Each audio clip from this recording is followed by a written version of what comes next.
క్రీస్తునందు మాకు అత్యంత ప్రియులైన ప్రియ దేవుని సంగమా, ఎలా ఉన్నారు మీరంతా? బాగున్నారని క్రీస్తు కృపను బట్టి అన్ని విషయాల్లో మంచిగా ఆత్మీయతగా ప్రాముఖ్యంగా ఆత్మీయతలో అభివృద్ధి పొందుతున్నారని నేను నమ్ముచున్నా.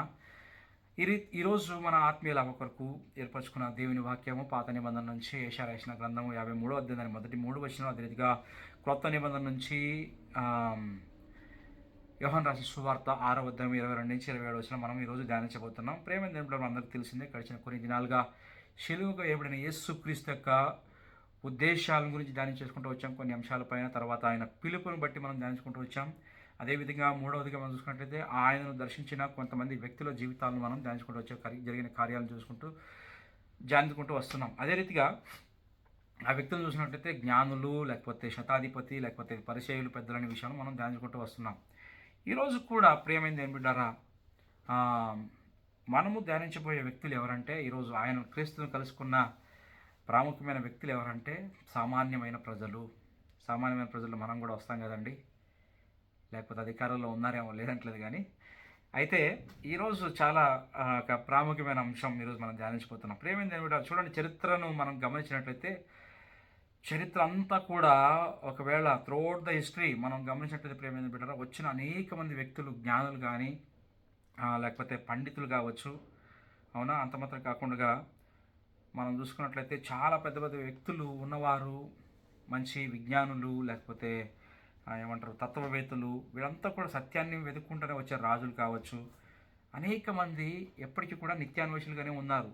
అయితే వారు అన్వేషణలో వారు కలిసినంత పెద్ద పెద్ద వ్యక్తులనే. కానీ అయితే యేసు ప్రభు జన్మించిన తర్వాత ఆయన పరిచర్యలో ప్రాముఖ్యంగా నేను చెప్తున్నది ఏంటంటే, ఆయనను కలుసుకున్నది సాధారణంగా మనం చూసినట్లయితే చాలా ఎక్కువగా మనం కనిపించే వ్యక్తులు ఎవరున్నారంటే, ప్రేమేంద్ర ద్వారా మనకి చేపలను పట్టేవారు, లేకపోతే వ్యవసాయం చేసేటువంటి రైతులు కావచ్చు, లేకపోతే పేదలు, మనము అణగారిన వర్గాలు, రోగులు, అవునండి, సామాన్యమైన ప్రజలు ఆయనను కలుసుకున్నట్లుగా మనం చూస్తున్నామండి. చూడండి, పాత నిబంధన గ్రంథంలో ఈరోజు మనం ఏర్పరచుకున్న దేవుని వాక్యం యెషయా గ్రంథంలో 53వ అధ్యాయంలో మనం చూసినట్లయితే దీని గురించి కొన్ని వందల సంవత్సరాల క్రితమే మెస్సయ్యను గురించి మనకి ఇలా చాలా స్పష్టంగా ప్రవచించాడు. ఆయన ఏమని దేవుని వాక్యం సెలవిస్తుంది, మాకు ఆ మాట చూపించడానికి ఇష్టపడుతున్నా. 3వ వచనం చూసినట్లయితే, అతడు తృణీకరింపబడిన వాడును, ఆయను మనుషులు విసర్జింపబడిన వాడును, వ్యసనాక్రాంతుడుగాను, వ్యాధిని అనుభవించుగాను ఉండెను. మనుషులు చూడనల్లని వాడుగాను ఉండెను. అతడు తృణీకరింపబడిన కనుక మనము అతనిని ఎన్నిక చేయపోతిమి అని ఉంది. ఇక్కడ చూసినట్లయితే మనుషుల చేత తృణీకరింపబడిన వాడు, తిరస్కరింపబడిన వ్యక్తిగా యేసుక్రీస్తుని గురించి కొన్ని వందల సంవత్సరాల క్రితమే, ఆయన జన్మించక ముందే 700 సంవత్సరాలు సరిసుమారు యెషయా ముందుగానే ప్రవచించాడండి. ఈ ప్రవచనం ఖచ్చితంగా యేసు యొక్క జీవితంలో నెరవేరినట్లుగా ఈరోజు ధ్యానాంశాలు మనకి స్పష్టంగా ఇంకా అర్థమవుతుంది. చూడండి, ఇక మత పెద్దలు కావచ్చు, ధార్మిక పెద్దలు ఆయనను తిరస్కరించినట్లుగా మనం చూస్తున్నాం. అంత మాత్రమే కాదు, అక్కడ ఉన్నటువంటి రాజకీయ వ్యక్తులు కావచ్చు, అంటే అధికారులు కావచ్చు, ఆయనను తిరస్కరించినట్టుగా మనం చూస్తున్నాం.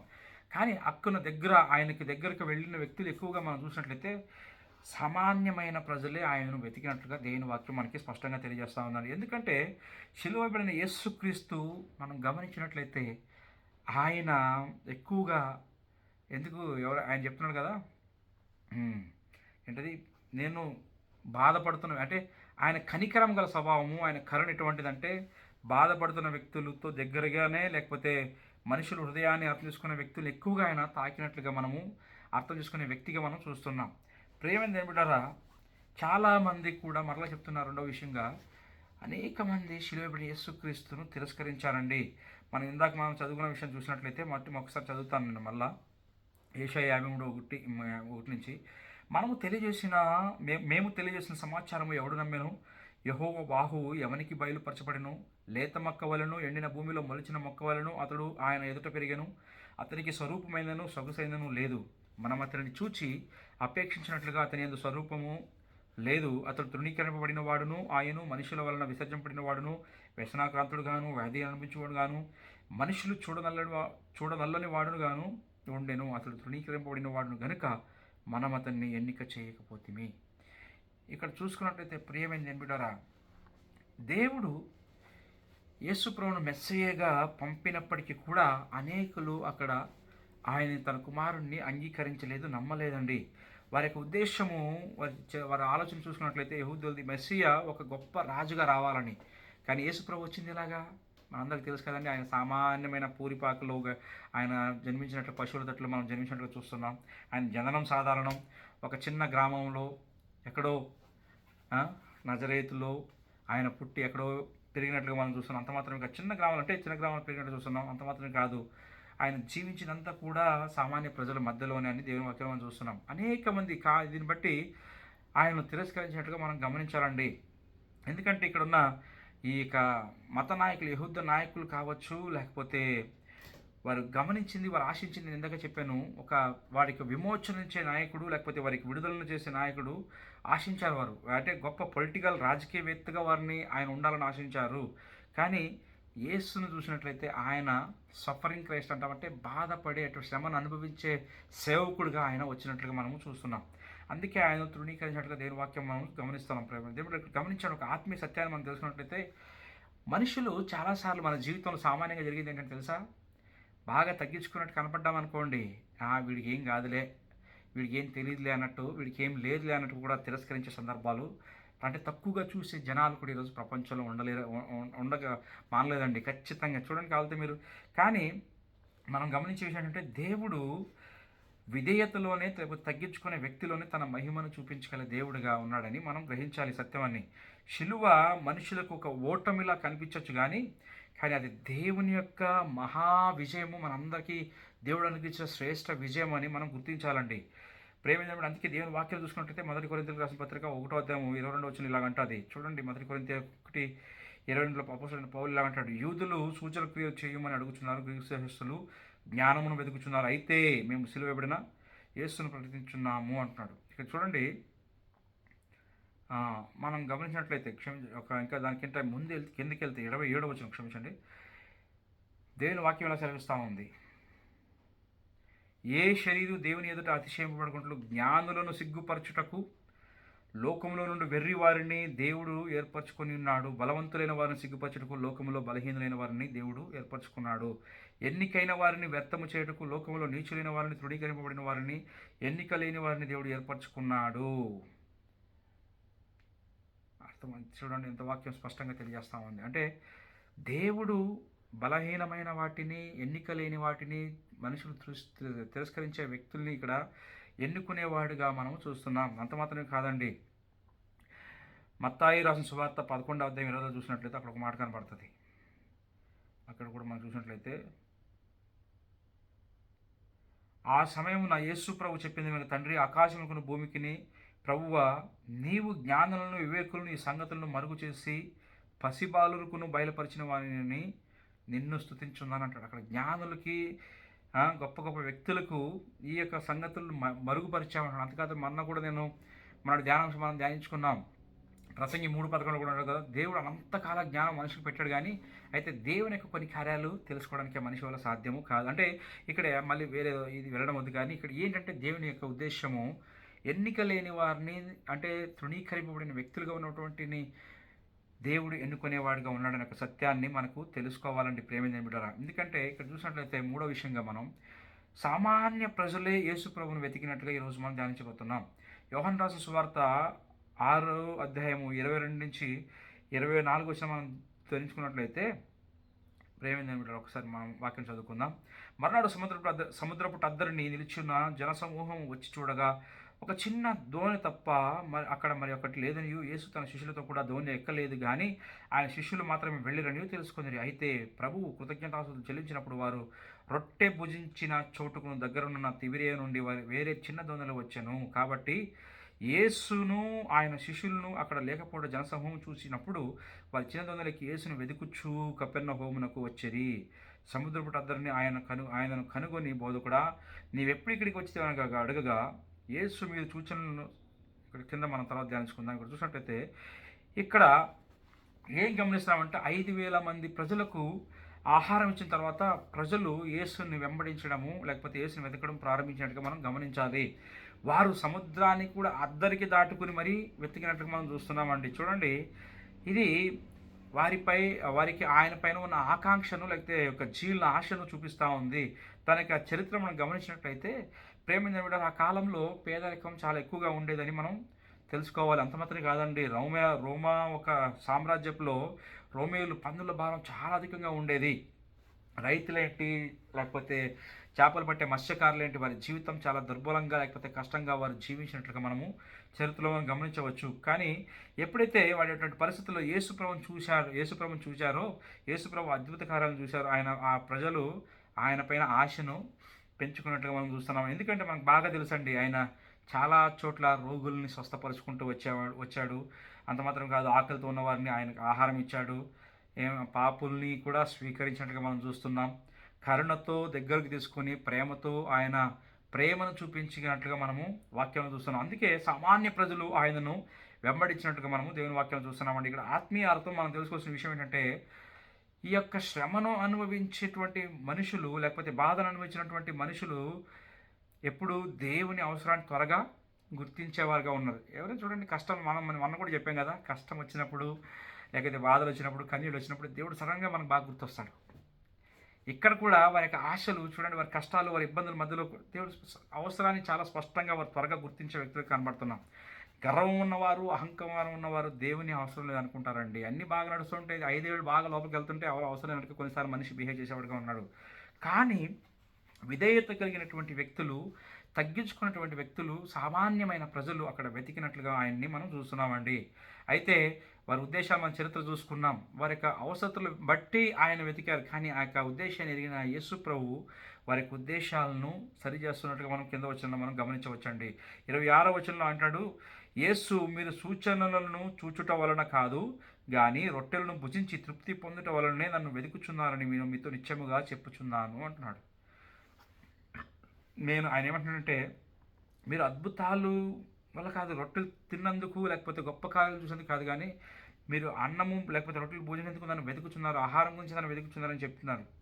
అక్కడ చూడండి, అనేక మంది మనం గమనించినట్లయితే ఆయనను కేవలము ఒక మెటీరియలిస్టిక్ బ్లెస్సింగ్ అంటే భౌతికమైన ఆశీర్వాదాల కోసము అనుసరించినట్లుగా మనం ఇక్కడ గమనిస్తున్నామండి. వారు కోరుకున్నవి కేవలం ఏంటంటే ఆహారం కావచ్చు, లేకపోతే అంత మాత్రం కాదు, అద్భుతాలు కావచ్చు, స్వస్థత కావచ్చు, వారి సమస్యల పరిష్కారం కావచ్చు. ఈ విషయాల గురించి వెతికినట్లు అక్కడ మనము ఈ సామాన్య ప్రజల విషయంలో మనం చూడవచ్చు. కానీ యేసు ప్రభు అక్కడితో ఆగిపోలేదు, కానీ ఆ యొక్క విషయాన్ని బట్టి స్పష్టంగా వారికి తెలియజేస్తున్నాడు. వారికి గొప్ప సత్యాన్ని అక్కడ ఆయన బోధించుకుంటూ వివరిస్తూ ఉన్నాడండి. ఆయన ఏం చెప్తుంటే, భౌతిక ఆకలిని మాత్రం తీర్చడానికి రాలేదు, కానీ ఇక్కడ మనం గ్రహించవలసిన ఆత్మీయ సత్యం మనం కూడా చెప్తున్నట్టే, ఆత్మీయ రీతి ఉన్న ఆకలిని తీర్చడానికి ఆయన వచ్చినట్టుగా చూస్తున్నాం. మనకు ఆత్మీయ సత్యం ఏంటంటే ప్రియమైన బిడ్డలారా, అనేక మంది ఈరోజు అవసరం వచ్చినప్పుడు మాత్రమే దేవుని వెతుకుతున్నారు. చాలామంది విశ్వాసులైన మన జీవితాల్లో కూడా మనకు కష్టం వచ్చినప్పుడు, లేకపోతే మనకి ఏదైనా అవసరం వచ్చినప్పుడు, ఏదైనా ఇబ్బంది కలిగినప్పుడు మాత్రం, లేకపోతే ఈ లోక ఆశీర్వాదాల గురించో, లేకపోతే బిడ్డల భవిష్యత్తుల గురించో, లేకపోతే ఇల్లు కట్టడానికి గురించో, లేకపోతే ఆస్తులను పెంచుకోవడానికో, ఒక మెటీరియలిస్టిక్ భౌతికపరమైన ఆశీర్వాదాల గురించే చాలాసార్లు సంఘాలకు సన్నిధికి వచ్చే వ్యక్తులు మన విశ్వాసుల జీవితాల్లో లేకపోలేరండి. నిజమా కాదా? మీరే ఒకసారి పరిశీలించుకోండి. కానీ దేవుడు మనతో సంబంధాన్ని కోరుకునే దేవుడిగా ఉన్నాడనే విషయాన్ని గమనించాలి. కేవలం ఒక భౌతికపరమైన ఆశీర్వాదాలుగా కోరుకునే వ్యక్తులుగా మాత్రం ఉండాలని ఆయన ఆశించట్లేదు, కానీ ఆయన మనల్ని దీవించడానికి ఉన్నాడు. ఆయన ఖచ్చితంగా మనల్ని దీవించే దేవుడు, మనల్ని ఆశీర్వదించే దేవుడు, మనకు కావాల్సిన అన్నిటిని కూడా ఆయన ఇచ్చే దేవుడు. కానీ ఆయన చెప్తున్న మాట ఏంటి? మొదట నా రాజ్యాన్ని, నా నీతిని వెతకమంటున్నాడు. మనం అవి చేయగానే మొట్టమొదటిగా మనం చేసేది ఏంటంటే, మనకి ఆశీర్వాదాలు కావాలండి. ప్రియమైన దేవుడరా, ఆయన మనతో మొదటి సంబంధాన్ని కలిగి ఉండాలని ఆశపడే దేవుడిగా ఉన్నాడు. మనం గమనించాలి ఈ సత్యాన్ని. ఎందుకంటే ఆయన అక్కడితో ఆగకుండా మనకేం చేసేవాడు? ఆయన నిత్య జీవాన్ని అనుగ్రహించే దేవుడు ఉన్నాడండి. ఆ 27వ వచనం చూడండి, ఏమని? క్షయమైన ఆహారం కొరకు పడకుడి కానీ నిత్య జీవము కలుగజేయు అక్షయమైన ఆహారం కొరకు కష్టపడుడి. మనుష్య కుమారుడు దానిని మీకు ఇచ్చును, ఇందుకే తండ్రి అయిన దేవుడు ఆయనకు ముద్ర వేసి ఉన్నాడని చెప్పాను. చూడండి, ఎంత శ్రేష్టమైన, చాలా లోతైన మాటలను దేవుడు మాట్లాడుతున్నాడు. నశించిపోయే క్షయమైపోయే ఆహారం కోసం కాదు, నిత్య జీవం ఇచ్చే ఆహారాన్ని మీరు దాని కొరకు శ్రమించండి, దాని కొరకు కష్టపడండి అంటున్నాడు. ఇక్కడ 2 రకాల ఆహారాల గురించి మనము మాట్లాడుతాం. మొదటి వరకు చూసినట్టయితే తాత్కాలికమైన ఆహారం, కేవలం టెంపరరీ. అంటే చూడండి, అది దేనికి సూచిస్తుందంటే ఈ ప్రపంచం యొక్క విషయాలకి సూచించగా ఉంది. క్షయమైపోయే ఆహారం ఏంటండి? ఆహారం కావచ్చు, లేకపోతే ధనం కావచ్చు, లేకపోతే కొన్ని తాత్కాలికమైన విజయాలు కావచ్చు, కొన్ని తాత్కాలికమైన సౌకర్యాలు కావచ్చు, ఈ లోకంలో ఉన్న ఏ విషయాలమైనా కూడా మన ఆస్తి, మన యొక్క అధికారము, మనకున్న వాహనాలు కావచ్చు, బిల్డింగ్స్ కావచ్చు, ఎంత శ్రేష్టమైన ఈరోజు లగ్జరియస్ లైఫ్ బతికినా కూడా ఇవన్నీ కూడా దేనికి వస్తాయండి? దేని కిందకు వస్తాయి? క్షయమైపోయే ఆహారం కిందకే ఆయన మాట్లాడుతున్నాడు. ఇవన్నీ కూడా ఒకరోజు వస్తుంది క్షణించి ఏమంటారు, క్షయించిపోయే, అంటే ఎందుకు వ్యర్థంగా పనికిరాని క్షయమైపోయే విషయాలుగా మనము చూస్తున్నాం. తాత్కాలికమైనవి, అవి ఎంత మాత్రం పనికిరానివిగా ఉన్నాయని మనం గ్రహించుకోవాలండి. అయితే శాశ్వతమైన ఆహారం, నిత్య జీవమైన ఆహారం ఏంటని మనం గ్రహించుకున్నట్లయితే ప్రియమైన దేవుని బిడ్డలారా, దేవుని వాక్యము మనం అంత మాత్రమే కాదు, ఆయన అనుగ్రహించే ప్రాముఖ్యంగా మనకు నిత్య జీవనం అనుగ్రహించేది ఆయన క్షమాపణ, ఆయన మనల్ని క్షమించడము అంత మాత్రమే కాదు, ఆయన మనకిచ్చే రక్షణ, ఆయన మనకిచ్చే నిత్య జీవం, ఇది శాశ్వతమైన ఆహారంగా ఇక్కడ మనం గుర్తించాలండి. శిలువ ద్వారా యేసుక్రీస్తు మనకి నిత్య జీవాన్ని కార్యాలన్నింటినీ కూడా మనకిచ్చి ఉన్నాడు. ఇక్కడ చూడండి, ఒక ఉదాహరణకి మనం చూడాలంటే ప్రేమ బిడ్డారా, ఈరోజు ధ్యానాంశాన్ని బట్టి మనకు లూకా రాసిన సువార్త 14వ అధ్యాయంలో 16-24 నుంచి మనం 16 నుంచి 24లో మనం చూసుకున్నట్లయితే గొప్ప విందు యొక్క ఉపమానం అక్కడ మనకు తెలియజేయబడతా ఉంది. ఏంటి ఆ విందు అంటే, ఒక ధనవంతుడు గొప్ప వివాహ విందుని సిద్ధపరిచి ఆయన అనేక మందిని, చాలా మందిని ఆహ్వానించాడు. కానీ వారు ఎవ్వరు కూడా రాలేనట్లుగా చూస్తున్నాం. అయితే వారి వివిధ కారణాలు, అనేకమైన కారణాలు చెప్పారు. ఒకడు అక్కడున్నాను, ఇక్కడున్నాను, నాకు ఆపనుంది, అనేకమైన కారణాలు చెప్పినప్పుడు అప్పుడు అక్కడ యజమాని ఏమంటున్నాడు, మీరు వెళ్ళండి, వీధిలో ఉన్నటువంటి వ్యక్తులను కూడా, పేదల్ని, దొరికిన వారిని, ఎవరైనా కావచ్చు, కుంటి వారిని కావచ్చు, అందులు కావచ్చు, అందరినీ కూడా తీసుకురండి అని చెప్పినప్పుడు ఇక్కడ ఏమవుతుంది, ఆ విందు యొక్క ప్రాంగణం మొత్తం కూడా, ఆ విందు మందిరం మొత్తం, ఆ యొక్క హాల్ అంతా కూడా నిండిపోయినట్టు, సామాన్య ప్రజలతో నిండిపోయినట్లుగా మనం గమనిస్తున్నాం. దీని యొక్క అర్థం ఏంటండి? మనం ఈరోజు ధ్యానం బట్టి మనం చూసుకున్నట్లయితే దేవుని రాజ్యానికి పిలుపు అందరికీ ఉంది. గమనించండి, ప్రతి ఒక్కరికి కూడా దేవుని రాజ్యం పిలుపు ఉంది. ఆయన అందరి గురించి వచ్చాడండి, కేవలము ఏ ఒక్క వ్యక్తి గురించి కాదు, అంతమంది, అంటే లోకం అంతటి కొరకు, అన్ని వర్గాల గురించి, అన్ని జాతుల ప్రజల గురించి, ఉన్నవారేమి లేనివారేమి, ప్రతి ఒక్క వ్యక్తి కూడా ఆయనకు కావాలి. కానీ అది ఎవరు పొందుకున్నారంటే అందరూ కాదు, విధేయత చూపిన వారు, ఆయన మాటను అంగీకరించిన వారు మాత్రమే దానిని పొందుకుంటారు. ఇక్కడ ఆ విందులో పిలువబడ్డారు, వచ్చారు, లేనివారు సామాన్య ప్రజలు, ఉన్నవారు చాలామంది కారణాలు చెప్పారు, ఆ విందు వారు అనుభవించలేకపోయారు. ప్రేమేంద్రులు గమనించాలి, మన యొక్క వాక్యాల ద్వారా ప్రతినిత్యం మనం నేర్చుకుంటున్న అనేక విషయాలు, ఈరోజు కూడా మనం నేర్చుకున్న సత్యాలను చూసుకున్నట్లయితే ప్రేమేంద్రుల మెస్సియా అంటే యేసుప్రభు అనేకల చేత తిరస్కరించబడినట్టు ఇక్కడ చూస్తున్నాం. కానీ సామాన్య ప్రజలు ఆయనను వెతికారు. వారి ఉద్దేశాలు, వారి ఆలోచన ఎందుకైతే వెతికారో ఆ ఉద్దేశాలు సరి లేనప్పటికీ కూడా యేసు ప్రభువు వారి యొక్క ఉద్దేశాలను సరిచేశాడు, వారికి నిత్య జీవాన్ని అందించినట్టుగా మనం చూస్తున్నాం. మన జీవితంలో కూడా అంతే. శిలువ ప్రేమ సందేశం అది సామాన్యమైన ప్రజలకు కూడా అని గ్రహించాలండి. ఏ ఒక్క భేదము లేదు ప్రేమ ఇక్కడ మనం గమనించినట్లయితే ఈరోజు శిలువబడిన యేసుక్రీస్తు ఈరోజు కూడా మనల్ని కలుసుకోవడానికి ఆయన ఇష్టపడుతున్నాడు. ఈరోజు కూడా మన ఆయన పిలుస్తున్నాడు. ప్రేమ మనం ఏ పరిస్థితుల్లో ఒకవేళ బలహీనలుగా ఉండవచ్చు, కానీ మనం కూడా ఆయన వల్ల తిరస్కరించబడిన వ్యక్తిగా ఉండవచ్చు, లేకపోతే అనేక బాధలు, చెప్పుకోలేని కష్టాల్లో, అనారోగ్యాల్లో, సమస్యల్లో మనం కూడా ఉండిన పరిస్థితులు ఉండొచ్చు. కానీ క్రీస్తు ఈరోజు మనల్ని ఆహ్వానిస్తున్నాడండి మనం కలుసుకోవడానికి. ప్రేమ ఈ లోకంలో ఉన్న తాత్కాలికమైన, అశాశ్వతమైన విషయాల గురించి వెంపర్లాడము, లేకపోతే అశాశ్వతమైన ఆశీర్వాదాల గురించి మనము తాత్కాలికమైన కొన్ని విషయాల వెనకాల కాదు, కానీ వాటి కోసం మాత్రమే కాకుండా నిత్య జీవాన్ని అనుగ్రహించే యేసుక్రీస్తును వెతికేవారిగా ఉన్నామా? మనం పరీక్షించుకుందాం ప్రేమ. ఈ లోకంలో ఉన్నటువంటి ఏ ఆస్తి, ఏ అధికారము, ఈ యొక్క సంపద నీకున్న ఏది కూడా నిన్ను రక్షణకు చేర్చలేదు. మనం అలా అంకా లోతుకి వెళ్ళామంటే మనం ఏమి తీసుకురాలేదు, ఏమి తీసుకుపోలేము ఇక్కడి నుంచి. ప్రియమైన బిడ్డలారా, కేవలం కానీ శాశ్వతమైన విషయాల గురించి మనం వెతికినట్లయితే నిత్య జీవాన్ని అనుగ్రహించే దేవుడై ఉన్నాడు. మనకు కావాల్సిన అన్నీ కూడా ఆయన ఇచ్చే దేవుడై ఉన్నాడు. ప్రియమైన బిడ్డలారా, అది శాశ్వతమైంది. ఆ విషయాల గురించి ఈరోజు వెంపర్లాడుతున్నామా? మీ ఉద్దేశాలు ఏ విధంగా ఉన్నాయి? అక్కడ ఆయన కలిసిన సామాన్య ప్రజల ఉద్దేశాలు అనేక ఆశలతో వచ్చి ఉండవచ్చు, తప్పులేదు, ఆయన తృణీకరించలేదు, కానీ వారిని సరిచేస్తున్నాడు. ఈరోజు శిలువకేబడిన యేసుక్రీస్తు కూడా మిమ్మల్ని కలుసుకోవడానికి ఆయన సరిచేసే విషయాలు ఏంటంటే నీ ఆలోచనలు ఏ విధంగా ఉన్నాయి? నీకు కావాల్సిన అన్నీ నేను ఇస్తాను.